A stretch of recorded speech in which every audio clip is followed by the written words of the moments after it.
आप सबों को नमस्कार। नमस्कार। सबसे पहले आप अपना परिचय बताएंगे सर? मेरा नाम मनोज भगत है जी। ग्राम सैला से हूँ। जी जी। सामाजिक कार्यकर्ता हूँ।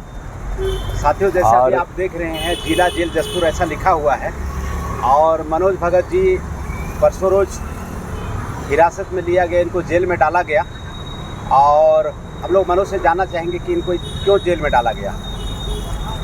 बताओ। हाँ, हम लोग गए थे सकरडी गांव जी।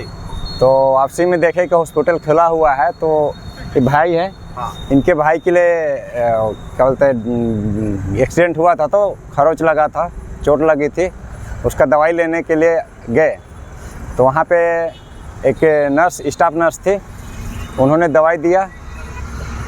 और जब से हम लोग गए हॉस्पिटल तब से मोबाइल में ही थी और अकेले थी, प्लस इनको दवाई दी देख के तो उसमें मेरे को लगा कि गैर लापरवाह तरीके से व्यवहार कर रही है। तो मैंने पूछा कि स्टाफ में और कौन कौन है करके, तो बाहर बोर्ड लगा हुआ है। तो बाहर मैंने जब फ़ोटो खींचने लगा तो पूछने लगा, पत्रकार हो, कैसे कैसे फ़ोटो खींच रहे हो, ये बोलने लगी। फिर बाहर आ गए तो बताए कि इस तरह के गैर जिम्मेदाराना टाइप से हरकत देख के एक तो शिकायत लिखेंगे कि पंजी पूछे।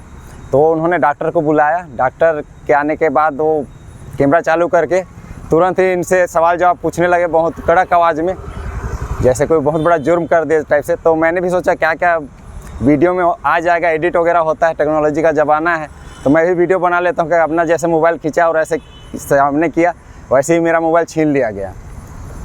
फिर वहीं से फिर तो बखेड़ा हो गया। उन जो भी बात हुआ फिर तो बात का बतंगड़ बन गया। फिर टीआई साहब आए और तहसीलदार साहब, फिर हम लोग पहले ही चौकी पहुंच गए थे कि ऐसे ऐसे कांड हो गया करके।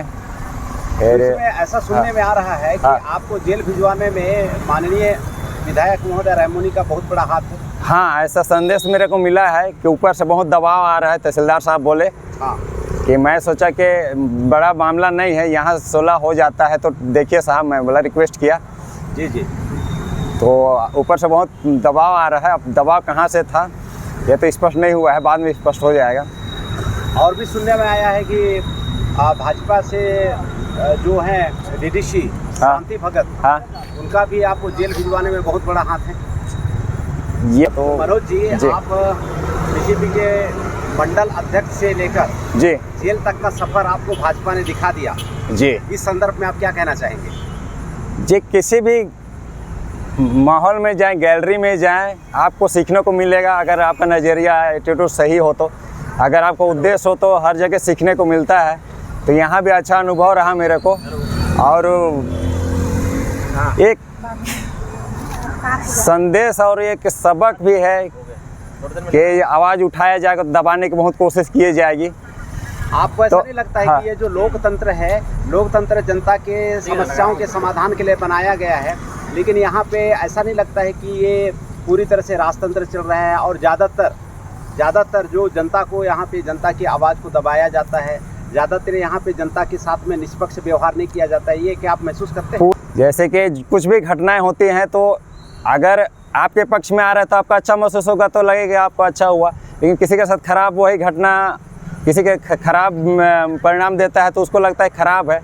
जैसे आपके प्रकरण के बारे में अगर बात किया जाए तो मुझे लगता है कि आपने उनकी गैर जिम्मेदाराना व्यवहार को लेकर आपने आवाज़ उठाया और बदले में आपको पुलिस प्रशासन ने और स्थानीय विधायक ने आपको जेल में डालने का काम किया, स्थानीय डीडीसी ने। इनका जवाब देना पड़ेगा उनको कि कैसे कैसे हुआ, उसका पूरा कलेक्शन करना पड़ेगा कि उस समय में सीसीटीवी ऑन था नहीं था, उस समय में स्टाफ में किनकी ड्यूटी लगी हुई थी, उस समय कौन डॉक्टर बैठे थे। प्रशासन की मिलीभगत इसमें रहेगी तो फिर आप कैसे इसमें आप अपनी लड़ाई लड़ पाएंगे? आप कोशिश करेंगे लड़ाई लड़ने का। भाई, प्रशासन हो चाहे शासन हो, सुधार के लिए तो कोशिश कर सकते हैं ना। आज से सदियों से सुधार करने के लिए आदमी आगे बढ़ते रहा है, तो हम भी एक प्रयास इस दुनिया के पजल में एक टुकड़ा जोड़ने की कोशिश ज़रूर करेंगे। जेल के अंदर में आपका अनुभव कैसा रहा? जेल का अनुभव ये अलग ही दुनिया कहना चाहिए एक बार का, यानी कि आदमी का ब्रेन वॉश होना तय है। और अगर किस तरीके से ब्रेन वॉश, किस तरीके से? यहाँ बहुत सारे लोगों से मिलने को आता है, जो कुछ लोग तो ऐसे हैं जो बिना अपराध के भी हैं, यानी कि एक भावनात्मक माहौल क्रिएट होता है, और यानी कि हर चीज़ को झेले हुए लोग यहाँ पे मिलते हैं। और यहाँ पे जो जेल प्रशासन के द्वारा आपको जो भोजन दिया जाता है, भोजन के बारे में क्या कहना चाहेंगे?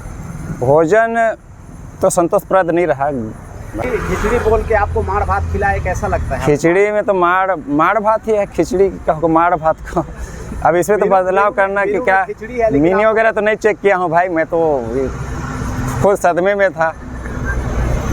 आपको क्या लगता है यहाँ पे अगर जिला प्रशासन के बड़े अधिकारियों को, पदाधिकारियों को, बड़े अधिकारियों को जिला प्रशासन के, उदाहरण के लिए कलेक्टर महोदय, एसपी महोदय, एसडीएम महोदय, तहसीलदार महोदय और भी बड़े प्रशासनिक अधिकारी हैं, आपको क्या लगता है जो भोजन खा के आप निकले हैं उसको खा पाएंगे ये लोग? नहीं खा पाएंगे, बिल्कुल भी नहीं खा पाएंगे, इतना तय है। क्या लगता है एक आध बार इसमें सुधार होना चाहिए मेरे हिसाब से। तो जेल प्रशासन की जो बिल्कुल वाहियात टाइप का जो भोजन है जी, और जो यहाँ पे हमारे 500 कैदी लोग जो उसको झेल रहे हैं रोज दिन, आपको क्या लगता है मनोज जी, जसपुर में बड़े पैमाने पे हड़ताल और आंदोलन खड़ा करके इसमें सुधार करने की दिशा में आप? जसपुर में बहुत सारा सुधार की ज़रूरत भी है और संभावना भी है, बहुत सारे संभावना जो सुधारा जा सकता है बहुत आसानी से, उसके लिए बहुत डिफ़िकल्ट भी नहीं है। देखा जाता है, पिछले दिनों को रैलिया और जनक्रोश को भी देखा हूँ, तो हम लोग को कहा जाता है कि आप में यूनिटी नहीं है, यूनिटी नहीं रहता तो इतने लोग जुटते कैसे?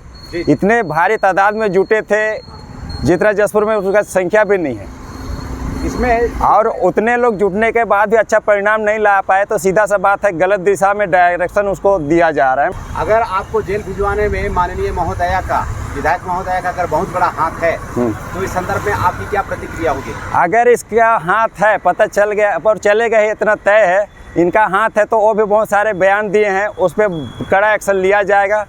और जो भी आवेदन जमा हुए थाना चौकी में सबकी रिपोर्ट मंगवाई जाएगी और उसमें क्या एक्शन लिया गया उस पर समीक्षा किया जाएगा। अभी जैसे और अगर कार्रवाई नहीं होती है तो जसपुर बंद, चक्का जाम वगैरह का कार्यक्रम किया जाएगा। माननीय विधायक महोदय के द्वारा अभी जैसे संविधान के आर्टिकल 25 का वायलेंस किया गया जसपुर में, वो ईसाई धर्मियों के ऊपर में बहुत सारी बयान ऐसा करी है। हाँ, उसी मैटर में मैं सुना हुआ। तो इस संदर्भ में आप इस संदर्भ में क्या कहना चाहते हैं? भाई, किसी का धर्म के बारे में अच्छा नहीं लग रहा है तो नहीं बोलना चाहिए, जो धर्म आपको अच्छा लग रहा है उसके बारे में वो बात करना चाहिए। और एक संवैधानिक पद में विधायक पद, नेता बन के, बड़े जनप्रतिनिधि बन के इस तरह से खास कर तो नहीं, एक आम पब्लिक भी इस तरह से बात नहीं करता है, अनपढ़ आदमी भी इस तरह से किसी के धर्म के बारे में नहीं बोलता है। ये तो बहुत बड़े पढ़े लिखे है, इस क्षेत्र के जनप्रतिनिधि है, उसको सारे धर्मों का सम्मान करना चाहिए।